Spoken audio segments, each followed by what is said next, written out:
ابو جہل کے بعد قریش کا سردار ابو سفیان کو بنایا گیا۔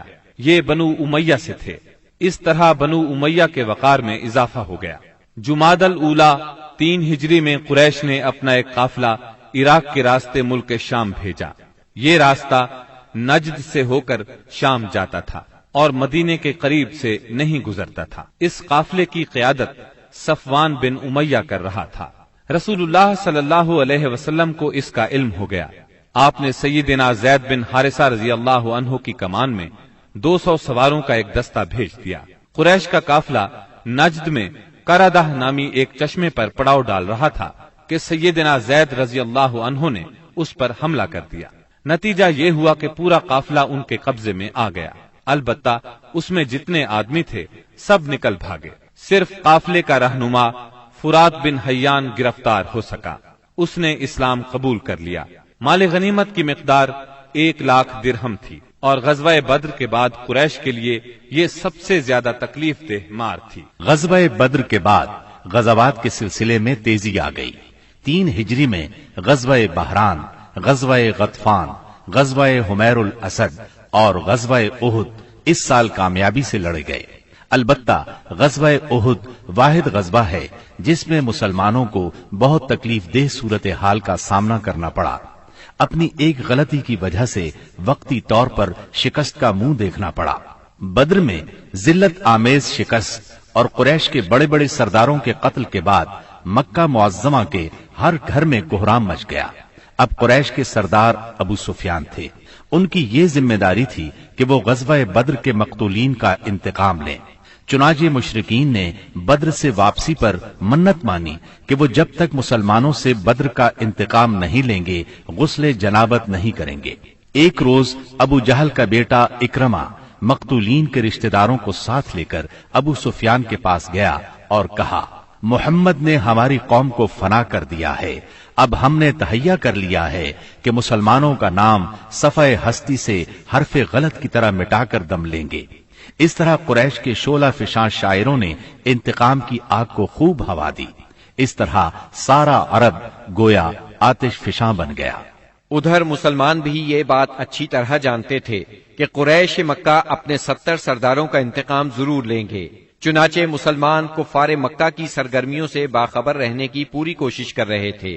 شوال 3 ہجری میں رسول اللہ صلی اللہ علیہ وسلم کو اطلاع ملی کہ قریش کا لشکر مدینہ منورہ کی طرف بڑھ رہا ہے اور اس کی تعداد 3000 ہے۔ اس پر آپ نے صحابہ کرام رضی اللہ عنہم سے مشورہ کیا۔ اکثر مہاجرین اور تجربہ کار صحابہ نے مشورہ دیا کہ خواتین کو ایک محلے میں جمع کر دیا جائے اور شہر کے اندر رہ کر مقابلہ کیا جائے۔ عبداللہ بن ابی منافق نے بھی یہی رائے دی، لیکن نوجوان صحابہ کے ایک گروہ نے اس بات پر اصرار کیا کہ شہر سے نکل کر دشمن کا مقابلہ کیا جائے۔ دراصل یہ نوجوان صحابہ کم عمر ہونے کی وجہ سے غزوہ بدر میں شرکت نہیں کر سکے تھے، اس لیے ان پر جوش طاری تھا۔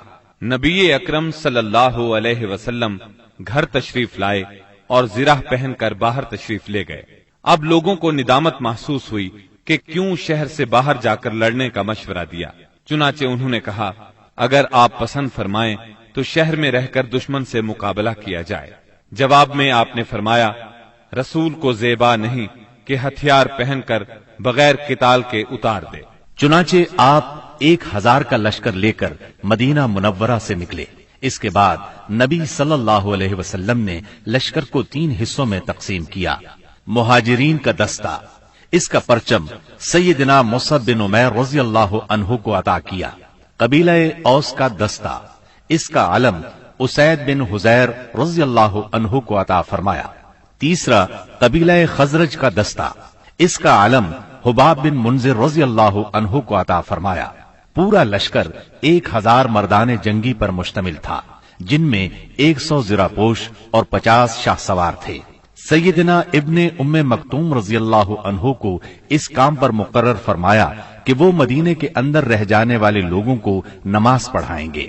اس کے بعد کوچ کا اعلان فرمایا اور لشکر نے شمال کا رخ کیا۔ سیدنا سعد بن معاذ اور سعد بن عبادہ رضی اللہ عنہما زرہ پہنے نبی صلی اللہ علیہ وسلم کے آگے آگے چل رہے تھے۔ رات احد اور مدینے کے درمیان بسر کی۔ طلوع فجر سے کچھ پہلے آپ پھر چل پڑے اور مقام شوط پہنچ کر نماز فجر ادا کی۔ اسی جگہ سے عبداللہ بن ابی منافق اپنے 300 ساتھیوں کے ساتھ الگ ہو گیا۔ اس نے یہ کہتے ہوئے مدینہ منورہ کا رخ کیا، آپ نے ہماری رائے کو کوئی اہمیت نہیں دی، اس لیے ہم واپس جاتے ہیں۔ اس بغاوت اور واپسی کے بعد رسول اللہ صلی اللہ علیہ وسلم نے باقی ماندہ لشکر کو لے کر، جس کی تعداد 700 تھی، دشمن کی طرف قدم بڑھایا۔ دشمن کا پڑاؤ آپ کے اور احد کے درمیان کئی سمت سے حائل تھا، اس لیے آپ نے دریافت کیا کہ کوئی آدمی ہے جو ہمیں دشمن کے پاس سے گزرے بغیر کسی قریبی راستے سے لے چلے۔ اس کے جواب میں ابو خیثمہ رضی اللہ عنہ نے عرض کیا، یا رسول اللہ، میں اس خدمت کے لیے حاضر ہوں۔ پھر انہوں نے ایک مختصر راستہ اختیار کیا۔ وہاں پہنچ کر نبی کریم صلی اللہ علیہ وسلم نے آگے بڑھ کر وادی کے آخری سرے پر واقع احد پہاڑ کی گھاٹی میں نزول فرمایا اور وہیں اپنے لشکر کا کیمپ لگوایا۔ سامنے مدینہ تھا اور پیچھے احد کا پہاڑ۔ اس طرح دشمن کا لشکر مسلمانوں اور مدینے کے درمیان حد فاصل بن گیا۔ یہاں پہنچ کر رسول اللہ صلی اللہ علیہ وسلم نے لشکر کی ترتیب و تنظیم قائم کی اور جنگی نقطۂ نظر سے اسے کئی صفوں میں تقسیم فرمایا۔ ان کی کمان سیدنا عبداللہ بن جبیر بن نعمان رضی اللہ عنہ کے سپرد کی اور انہیں وادی کنات کے جنوبی کنارے پر واقع ایک چھوٹی سی پہاڑی پر، جو اسلامی لشکر کے کیمپ سے کوئی 150 میٹر جنوب مشرق میں واقع ہے اور اب جبل رومات کے نام سے مشہور ہے، تعینات فرمایا اور انہیں ہدایات دیتے ہوئے فرمایا، اگر تم لوگ دیکھو کہ ہمیں پرندے اچک رہے ہیں تو بھی اپنی جگہ نہ چھوڑنا یہاں تک کہ میں بلا بھیجوں، اور اگر تم دیکھو کہ ہم نے قوم کو شکست دی ہے اور انہیں کچل دیا ہے تو بھی اپنی جگہ نہ چھوڑنا یہاں تک کہ میں بلا بھیجوں۔ باقی لشکر کی ترتیب یہ تھی، دائیں جانب والے لشکر پر سیدنا منذر بن عمرو مقرر تھے اور بائیں جانب والے لشکر پر زبیر بن عوام اور ان کا معاون سیدنا مقداد بن اسود کو بنایا گیا۔ سیدنا زبیر کو یہ مہم بھی سونپی گئی کہ وہ خالد بن ولید کے شاہ سواروں کی راہ روکے رکھیں۔ اس ترتیب کے علاوہ صف کے اگلے حصے میں ایسے ممتاز اور منتخب بہادر مسلمان رکھے گئے جن کی جانبازی و دلیری کا شہرہ تھا اور جنہیں ہزاروں کے برابر مانا جاتا تھا۔ یہ منصوبہ بڑی باریکی اور حکمت پر مبنی تھا، جس سے نبی کریم صلی اللہ علیہ وسلم کی فوجی قیادت کی عبقریت کا پتہ چلتا ہے اور ثابت ہوتا ہے کہ کوئی کمانڈر کیسا ہی بالیاقت کیوں نہ ہو، آپ سے زیادہ باریک اور باحکمت منصوبہ تیار نہیں کر سکتا۔ یہ تھی نبی کریم صلی اللہ علیہ وسلم کی لشکر کی ترتیب و تنظیم، جو 7 شوال 3 ہجری کی صبح عمل میں آئی۔ ادھر مشرکین نے بھی صف بندی ہی کے اصول پر اپنے لشکر کو منظم کیا تھا۔ ان کا سپہ سالار ابو سفیان تھا، جس نے قلب لشکر میں اپنا مرکز بنایا تھا۔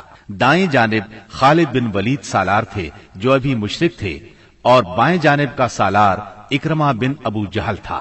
پیدل فوج کی کمان صفوان بن امیہ کے پاس تھی اور تیر اندازوں پر عبداللہ بن ربیہ مقرر ہوئے۔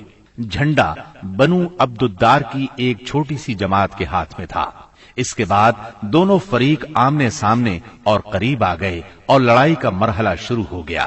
جنگ کے پہلے مرحلے کی ابتدا مشرکین کے علمبردار طلحہ بن ابی طلحہ سے ہوئی۔ اس نے مسلمانوں کو للکارا۔ اس کی للکار سن کر سیدنا زبیر رضی اللہ عنہ فوراً صف سے نکل کر آگے آئے، اس کے مقابل ہوئے، بڑھ کر ایک بھرپور وار کیا۔ طلحہ فوراً ہی جہنم رسید ہو گیا۔ طلحہ کے گرتے ہی جھنڈا اس کے بھائی عثمان نے اٹھا لیا اور مسلمانوں کو مقابلے کے لیے پکارا۔ اب سیدنا حمزہ رضی اللہ عنہ آگے بڑھے اور عثمان کے کندھے پر اس زور سے تلوار ماری کہ کمر تک اتر گئی۔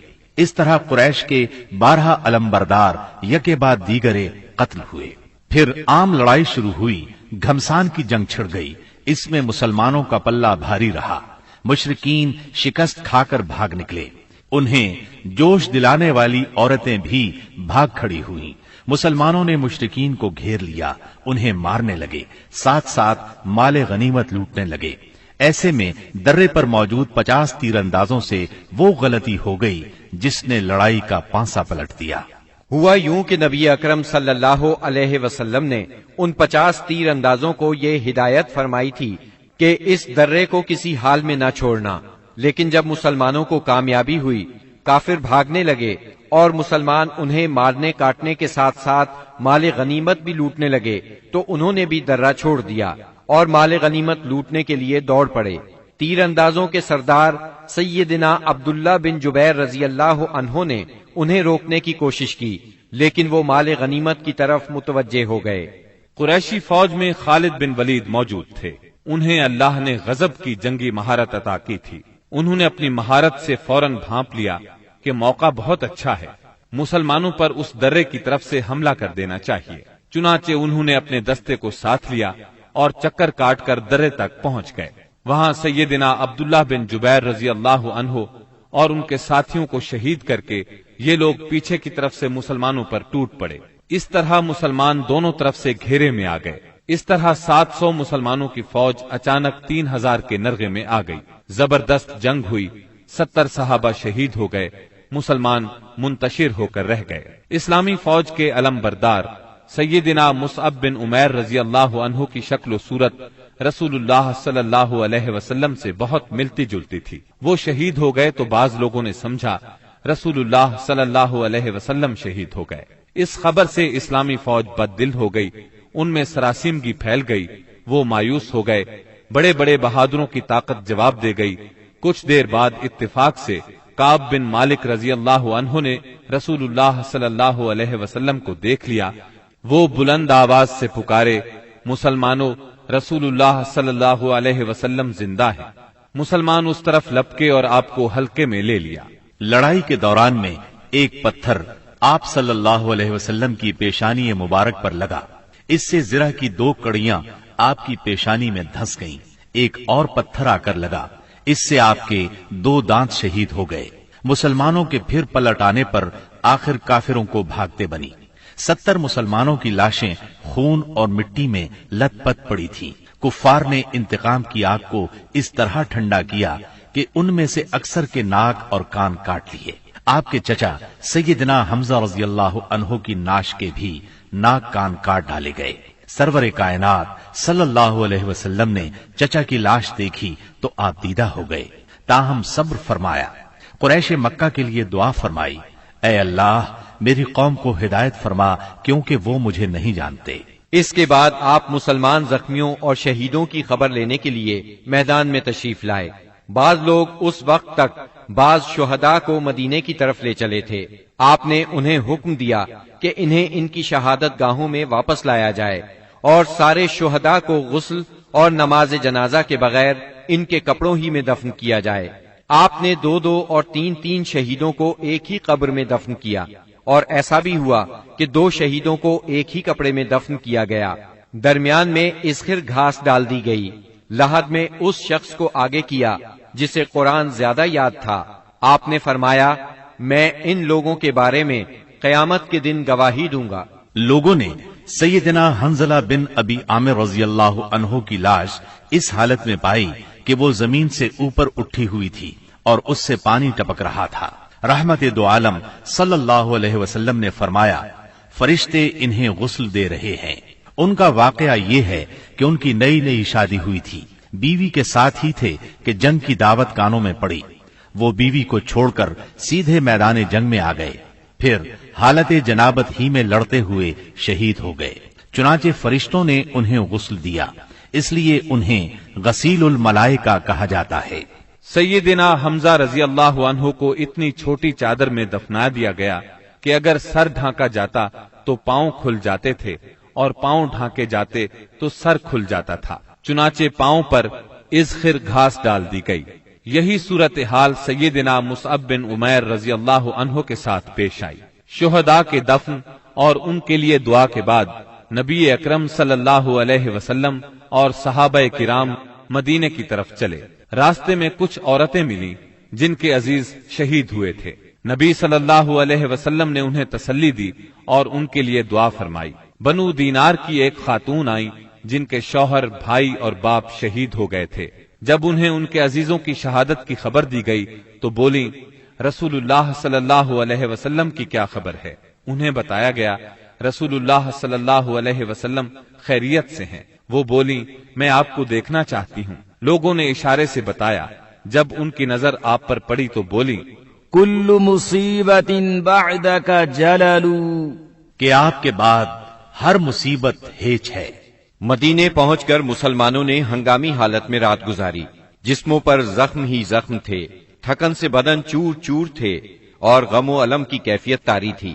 اس کے باوجود وہ مدینے کا پہرا دیتے رہے اور رسول اللہ صلی اللہ علیہ وسلم کی پہرے داری کرتے رہے۔ ادھر رسول اللہ صلی اللہ علیہ وسلم نے محسوس کیا کہ دشمن کی نقل و حرکت پر نظر رکھنا ضروری ہے تاکہ وہ مدینے کا رخ کریں تو ان سے کھلے میدان ہی میں دو دو ہاتھ کر لیے جائیں۔ چنانچہ صبح ہوئی تو آپ نے اعلان فرمایا دشمن سے مقابلے کے لیے چلنا ہے، اور صرف وہی آدمی جا سکتا ہے جو احد کی لڑائی میں شریک تھا۔ اس پر لوگوں نے کہا ہم نے بات سنی اور مانی۔ چنانچہ سب لوگ مدینہ منورہ سے روانہ ہوئے۔ آپ نے 8 میل دور حمراء الاسد کے مقام پر پہنچ کر پڑاؤ ڈالا۔ ادھر مشرکین نے مدینہ منورہ سے 36 میل دور مقام روحا پر پڑاؤ ڈالا اور مدینے پر دوبارہ چڑھائی کرنے کا مشورہ شروع کر دیا۔ انہیں افسوس اس بات کا تھا کہ انہوں نے ایک بہترین موقع کھو دیا۔ ایسے میں معبد بن ابی معبد خزائی آپ کی خدمت میں حاضر ہوا۔ یہ آپ کے خیر خواہوں میں سے تھا۔ حمراء الاسد میں آپ کے سامنے پہنچ کر اس نے احد کے واقعے پر تعزیت کی۔ آپ نے اس سے فرمایا تم جا کر ابو سفیان سے ملو اور اس کی حوصلہ شکنی کرو۔ معبد روحا پہنچا۔ اس وقت تک مشرکین مدینے کی طرف پلٹ پڑنے کا فیصلہ کر چکے تھے۔ معبد نے انہیں بری طرح ڈرایا، کہنے لگا محمد ایسی جمعیت لے کر نکلے ہیں کہ میں نے ایسی مثال پہلے نہیں دیکھی۔ وہ سب لوگ تمہارے خلاف غصے سے بھرے ہوئے ہیں، بھڑکے ہوئے ہیں۔ ان پر اس قدر جوش طاری ہے کہ میں نے ایسی مثال پہلے کبھی نہیں دیکھی۔ نیز میرا خیال ہے کہ تم کوچ کرنے سے پہلے پہلے اس لشکر کا ہراول دستہ اس ٹیلے کے پیچھے سے نمودار ہوتا ہوا دیکھ لو گے۔ اس کی باتیں سن کر مکی لشکر کے حوصلے پست ہو گئے، عزائم ڈھیلے پڑ گئے۔ چنانچہ ابو سفیان نے ایک قافلے کے ذریعے سے یہ پیغام بھیجا لوگ تمہارے خلاف ہیں، ان سے ڈرو۔ یہ پیغام انہوں نے اس لیے بھیجا کہ مسلمان ان کی طرف نہ آئیں۔ جہاں تک مسلمانوں کا تعلق ہے اس دھمکی کا ان پر کوئی اثر نہ ہوا۔ اس دھمکی نے ان کے ایمان کو اور بڑھا دیا۔ اللہ تعالی سورہ آل عمران کی آیت 173 میں فرماتے ہیں فاخشوهم فزادهم ایمانا وقالوا حسبنا اللہ ونعم الوکیل فانقلبوا بنعمة من اللہ وفضل لم يمسسهم سوء واتبعوا رضوان اللہ واللہ ذو فضل عظیم۔ اس نے ان کے ایمان کو اور بڑھا دیا اور انہوں نے کہا اللہ ہمارے لیے کافی ہے اور وہ بہترین کارساز ہے۔ چنانچہ وہ اللہ کی نعمت اور فضل کے ساتھ پلٹے، انہیں کسی برائی نے نہ چھوا اور انہوں نے اللہ کی رضامندی کی پیروی کی اور اللہ بڑے فضل والا ہے۔